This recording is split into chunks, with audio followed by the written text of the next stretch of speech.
Hi viewers. ఈరోజు market గురించి తెలుసుకుందామండి.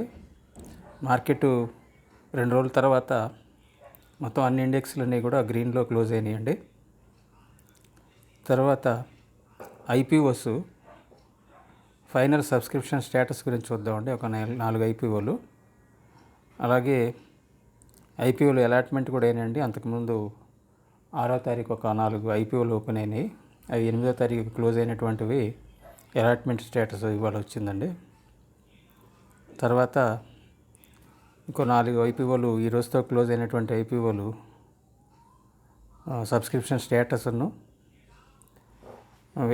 అలాట్మెంట్ డేటు, లిస్టింగ్ డేట్స్ కూడా తెలుసుకుందామండి. ముందుగా ఈరోజు మార్కెట్ గురించి చూద్దామండి. నిఫ్టీ 50 ఈరోజు 82.15 పాయింట్స్ పెరిగి 16,364.40 దగ్గర క్లోజ్ అయిందండి. ప్రీవియస్ క్లోజ్ వచ్చేసి 16,282.25. ఈరోజు ఓపెన్ 16,303.65 దగ్గర ఓపెన్ అయిందండి. ఈరోజు హై వచ్చేసి 16,375.50. ఈరోజు లో వచ్చేసి 16,286.90. నిఫ్టీ 50లో ఉన్న 50 షేర్లో కూడా ఒక 32 షేర్లు పాజిటివ్లో క్లోజ్ అయినాయి. మిగిలిన 18 షేర్లు కూడా నెగిటివ్లో క్లోజ్ అయినాయండి. అయితే నిఫ్టీ 50 కాదండి, ఈరోజు నిన్న మొన్న 2 రోజులు ఓన్లీ నిఫ్టీ 50 ఒక 20 పాయింట్లు పెరుగుతూ వచ్చిందండి. మిడ్ క్యాప్, స్మాల్ క్యాప్లో మొన్న బాగా ఎక్కువగా తగ్గినాయండి. ఇండెక్స్లు బాగా తగ్గినాయి, షేర్లు కూడా బాగా తగ్గినాయండి. నిన్న కూడా మిడ్ క్యాప్, స్మాల్ క్యాప్ షేర్స్లో తగ్గినాయండి బాగానే. కాకపోతే నిఫ్టీ మాత్రం ఒక 20 పాయింట్స్ ప్లస్లో క్లోజ్ అయింది నిన్న కూడా. ఈరోజు వచ్చేసి అన్ని ఇండెక్స్లో కూడా పాజిటివ్లో క్లోజ్ అయినాయండి. మిడ్ క్యాప్, స్మాల్ క్యాప్ కూడా ఈరోజు పెరిగినాయండి. మళ్ళీ నిఫ్టీ 50 వచ్చేసి ఒక 0.5% పెరిగింది ఈరోజు. నిఫ్టీ నెక్స్ట్ 50 0.31% పెరిగింది. నిఫ్టీ 100 0.48% పెరిగింది. నిఫ్టీ 200 ఇండెక్స్ 0.55% పెరిగింది. నిఫ్టీ 500 0.69% పెరిగింది. నిఫ్టీ మిడ్ క్యాప్ 50 1.1% పెరిగింది. నిఫ్టీ మిడ్ క్యాప్ 100 1.01% పెరిగింది. నిఫ్టీ స్మాల్ క్యాప్ 100 2.12% పెరిగిందండి. ఇవన్నీ ఇండెక్స్ పరంగా చూస్తే ఆల్మోస్ట్ అన్ని ఇండెక్స్లు కూడా పెరిగినాయండి. నిఫ్టీ పెరిగింది 80 పాయింట్లే, ఓన్లీ 0.5% పెరిగిందండి. మిగతా నిఫ్టీతో పోల్చుకుంటే మిడ్ క్యాప్, స్మాల్ క్యాప్ ఎక్కువగా పెరిగాయండి. నిఫ్టీతో పోల్చుకుంటే మిడ్ క్యాప్ ఎక్కువ పెరిగింది. మిడ్ క్యాప్ కంటే కూడా ఎక్కువగా స్మాల్ క్యాప్ షేర్లు పెరిగినాయండి ఈరోజు. నిన్న మొన్న 2 రోజులు మాత్రం బాగా తగ్గినాయండి mid cap, small cap shares. ఈరోజు పెరిగినాయండి. అయితే ఈరోజు పెరిగిన వాటిలో నిఫ్టీ 50లో నుంచి కొన్ని పెరిగిన స్టాక్స్ చూద్దామండి. ముందుగా పవర్ గ్రిడ్ కార్పొరేషన్ 6.04% పెరిగి 187 దగ్గర దాని మార్కెట్ ప్రైస్ క్లోజ్ అయిందండి. టెక్ మహీంద్రా 4.49% పెరిగింది. టాటా మోటార్స్ 3.84% పెరిగింది. ఎల్ఎన్టీ 2.57% పెరిగింది. హెచ్సిఎల్ టెక్నాలజీస్ 2.44% పెరిగింది. అలాగే టైటాన్ 1.99% పెరిగింది. ఎన్టీపీసీ 1.67% పెరిగింది. ఐసిఐసిఐ బ్యాంకు 1.28% పెరిగింది. టాటా కన్జ్యూమర్స్ 1.18% పెరిగింది. బజాజ్ ఆటో 1.01% పెరిగి 3,764.75 దగ్గర దాని కరెంట్ మార్కెట్ ప్రైస్ ఈరోజు క్లోజ్ అయిందండి. అయితే ఈరోజు నిఫ్టీ 50లో తగ్గిన షేర్లు కొన్ని చూద్దామండి. ఎయిచర్ మోటార్స్ 3.95% తగ్గి 2,610.80 దగ్గర దాని కరెంట్ మార్కెట్ ప్రైస్ ఈరోజు క్లోజ్ అయిందండి. డాక్టర్ రెడ్డి ల్యాబొరేటరీస్ 0.78% తగ్గింది. సిప్లా 0.53% తగ్గింది. ఓఎన్జీసీ 0.51% తగ్గింది. ఇండియన్ ఆయిల్ కార్పొరేషన్ ఐఓసి 0.48% తగ్గింది. అలాగే ఇండస్ ఇండ్ బ్యాంకు 0.46% తగ్గింది. బీపీసీఎల్ 0.44% తగ్గింది. యాక్సిస్ బ్యాంకు 0.38% తగ్గింది. సన్ఫార్మా 0.37% తగ్గింది. అలాగే మహీంద్రా అండ్ మహీంద్రా M&M 0.35% తగ్గి 776 రూపీస్ దగ్గర దాని కరెంట్ మార్కెట్ ప్రైస్ ఈరోజు క్లోజ్ అయిందండి. అయితే ఐపీఓలు అలాట్మెంట్ ప్రాసెస్ ఆల్రెడీ కంప్లీట్ అయిపోయిందండి. మొన్న 6వ తారీఖున ఓపెన్ అయినటువంటి 4 ఐపీఓలు 8వ తారీఖుతో సబ్స్క్రిప్షన్ క్లోజ్ అయిందండి. అది వాటి యొక్క అలాట్మెంట్ స్టేటస్ నిన్న రాత్రి ఈరోజు మార్నింగ్లో అందరికీ తెలిసిపోయిందండి, ఎవరికి అలాట్ అయింది ఎవరికి అలాట్ అవ్వలేదనేది. కాకపోతే ఇవి ఎక్కువగా more than 40 times 24 times 40 times కూడా సబ్స్క్రైబ్ అయినాయి కాబట్టి ఎవరికి ఎక్కువగా అలాట్ అవ్వలేదండి. లక్కీగా లాటరీలో తగిలిన వాళ్ళకి మాత్రమే అది ఒక లాటు అలాట్ అయి ఉంటుందండి. మామూలు లాటరీలో కంటే ఇప్పుడు ఐపీఓలో ఎక్కువ, లాటరీలో అయినా లాటరీ తగులుతుందేమో కానీ ఒక 4 టికెట్లు తీసుకుంటే ఐపీఓలో మాత్రం కష్టంగా ఉందండి అలాట్ అవ్వటము. అలా సబ్స్క్రిప్షన్ అంత ఎక్కువగా అయినాయండి. అందువల్ల లక్కీగా అలాట్ అయిన వాళ్ళకి అలాట్ అయి ఉంటాయండి. నేనైతే ఈ 4 ఐపీఓలు అప్లై చేశానండి. 4 ఐపీఓలు ఒక అకౌంట్ కాదండి, 3 అకౌంట్ల నుంచి అప్లై చేశాను. నాకు ఇందులో ఏ ఐపీఓ కూడా అలాట్ అవ్వలేదండి.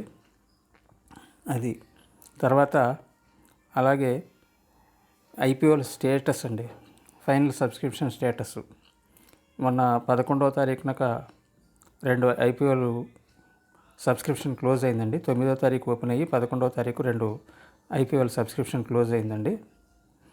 అవి 11వ తారీఖుతో అయిపోయింది. అలాగే ఇంకో 2 ఐపీఓలు వచ్చేసి మొన్న 10వ తారీఖు ఓపెన్ అయ్యి 12వ తారీఖు ఈ రోజుతో సబ్స్క్రిప్షన్ క్లోజ్ అయిపోయిందండి. మొత్తం ఫైనల్గా సబ్స్క్రిప్షన్ క్లోజ్ అయిన తర్వాత రిటైల్ పోర్షన్లో ఎంత సబ్స్క్రైబ్ అయింది అనేది తెలుసుకుందామండి ఈ 4 ఐపీఓల్లో కూడా. మొదటిగా Aptus value housing finance India limited అండి. దీని ఇష్యూ సైజ్ వచ్చేసి 2780.05 crores అండి. క్యూఐబీలో ఫైనల్ సబ్స్క్రిప్షను 32.41 టైమ్స్ సబ్స్క్రైబ్ అయిందండి. ఎన్ఐఏలో 33.91 టైమ్స్ సబ్స్క్రైబ్ అయింది. రిటైల్ పోర్షన్లో వచ్చేసి 1.34 టైమ్స్ సబ్స్క్రైబ్ అయిందండి. Next Chemplast Sanmar limited.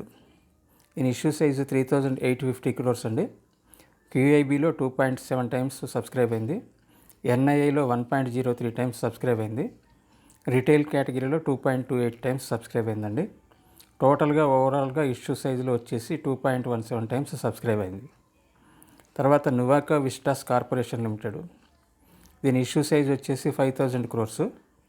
క్యూఐబీలో 4.23 times subscribe అయింది. ఎన్ఐఐలో 0.66 టైమ్స్ సబ్స్క్రైబ్ అయింది. రిటైల్ కేటగిరీలో 0.73 టైమ్స్ సబ్స్క్రైబ్ అయింది. ఓవరాల్గా వచ్చేసి ఇష్యూ సైజులో 1.71 టైమ్స్ సబ్స్క్రైబ్ అయిందండి. Next car trade tech limited.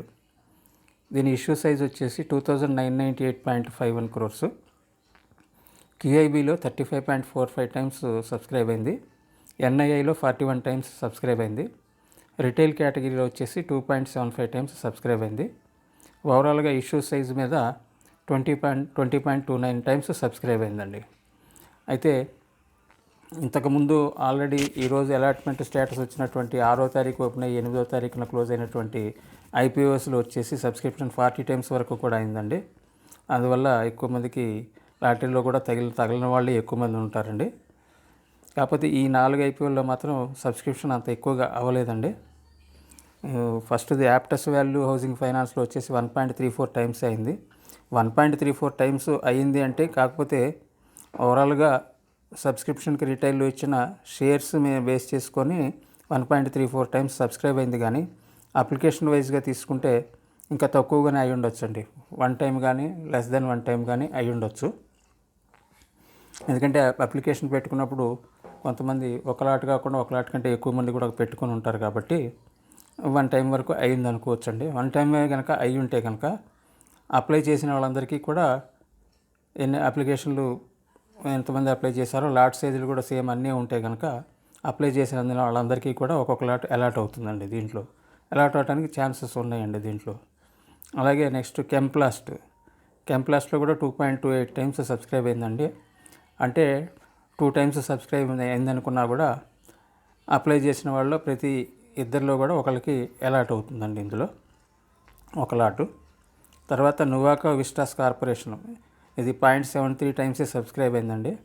అంటే ఎంతమంది అప్లై చేసుకున్నారో వాళ్ళందరికీ ఎన్ని లాట్లు అప్లై చేసుకుని ఉంటే అందరికీ కూడా అన్ని లాట్లు ఖచ్చితంగా అలాట్ అవుతాయండి ఇందులో. తర్వాత కార్పొరేట్ టెక్ ఇది 2.75 టైమ్స్ సబ్స్క్రైబ్ అయింది రిటైల్ కేటగిరీలో. ఇది కూడా ఆల్మోస్ట్ ఒక ప్రతి ఇద్దరికిలో కూడా ఒకరికి అలాట్ అవడానికి ఛాన్సెస్ ఉన్నాయండి. ఇది ఫైనల్ సబ్స్క్రిప్షన్ స్టేటస్ అండి. ఇది ఈ రోజుతో క్లోజ్ అయినటువంటి నిన్న క్లోజ్ అయిన 2 IPOలను ఈ రోజు క్లోజ్ అయినటువంటి 2 IPOలది ఫైనల్ సబ్స్క్రిప్షన్ స్టేటస్ అండి. తర్వాత ఈ 4 IPOలు కూడా నిన్న క్లోజ్ అయిన 2 ప్లస్ ఈరోజు క్లోజ్ అయినటువంటి 2 IPOలు, ఈ 4 IPOలు కూడా అలాట్మెంట్ డేట్ వచ్చేసి నువాకా విస్టాస్ 17th August 2021 అండి. తర్వాత లిస్టింగ్ డేట్ వచ్చేసి 23rd August. 17th మీకు దాంట్లో అలాట్ అయింది లేనిది తెలుస్తుందండి. ఒకవేళ అలాట్ అయితే లిస్టింగ్ 23వ తారీఖున అవుతుంది కాబట్టి ఆ రోజు లిస్టింగ్ గెయిన్స్ ఉంటే దాంట్లో అమ్ముకొని ప్రాఫిట్స్ బుక్ చేసుకోవచ్చండి. ఆల్రెడీ అలాట్ అవ్వడం వాళ్ళు ఏమైనా ఉంటే కొనుక్కోవాలనుకున్నా కూడా 23వ తారీఖు నుంచి లిస్ట్ అవుతుంది కాబట్టి ఆ రోజు నుంచి కొనుక్కోవడానికి కూడా అవకాశం ఉంటుందండి. నెక్స్ట్ కార్ ట్రేడ్ కూడా 17th అలాట్మెంట్ డేట్ అండి. అంటే స్టేటస్ తెలుస్తుందండి మనకి అలాట్ అయిందా లేదా అనేది. 23వ ఆగస్టున లిస్ట్ అవుతుందండి. తర్వాత యాప్టస్ వాల్యూ హౌసింగ్ వచ్చేసి అలాట్మెంట్ డేటు 18th August అండి. లిస్టింగ్ డేట్ వచ్చేసి 24th August. కెంప్లాస్ట్ శాన్మార్ ఇది అలాట్మెంట్ డేట్ వచ్చేసి 18th August. తర్వాత లిస్టింగ్ డేట్ వచ్చేసి 24th August. ఇవి కాక ఆల్రెడీ మొన్న 6వ తారీఖు ఓపెన్ అయ్యి 8వ తారీఖు క్లోజ్ అయినటువంటి IPOs ఉన్నాయి కదండి, 4 IPOs. దివ్యాని ఇంటర్నేషనల్ అవి వచ్చేసి ఆ 4 కూడా అవి ఈ నెల సోమవారం దివ్యాని ఇంటర్నేషనల్ లిస్ట్ అవుతుందండి మార్కెట్లో. మిగిలిన 3 IPOలు కూడా అందులో ఉన్నటువంటివి మంగళవారం లిస్ట్ అవుతాయండి. 16వ తారీఖు దివ్యాని లిస్ట్ అవుతుంది. మిగిలిన 3 కూడా 17వ తారీఖున లిస్ట్ అవుతుందండి. అదండి ఈరోజు మనం మార్కెట్ గురించి, అలాగే IPO సబ్స్క్రిప్షన్ స్టేటస్, అలాట్మెంట్ డేట్లు, లిస్టింగ్ డేట్ల గురించి తెలుసుకున్నామండి. అది నేను ఇప్పటివరకు మీకు చెప్పిన IPOలు కానీ లేకపోతే షేర్స్ కానీ ఏవైనా కానీ మీకు స్టడీ పర్పస్ చెప్తున్నానండి నేను, ఏవైనా కానీ. అయితే మీరు వీటిలో స్టడీ చేసుకొని మీరు IPOలకు అప్లై చేసుకోవాలా లేదా, ఏ షేర్లు కొనుక్కోవాలి ఏమిటనేది కూడా మీ లీగల్ అడ్వైజర్ సలహా తీసుకొని మీ సొంతంగా నిర్ణయం తీసుకోండి. అంతేగాని నేను చెప్పానని మాత్రం మీరు ఎందులోనూ ఇన్వెస్ట్ చేయొద్దండి దయచేసి. Thank you.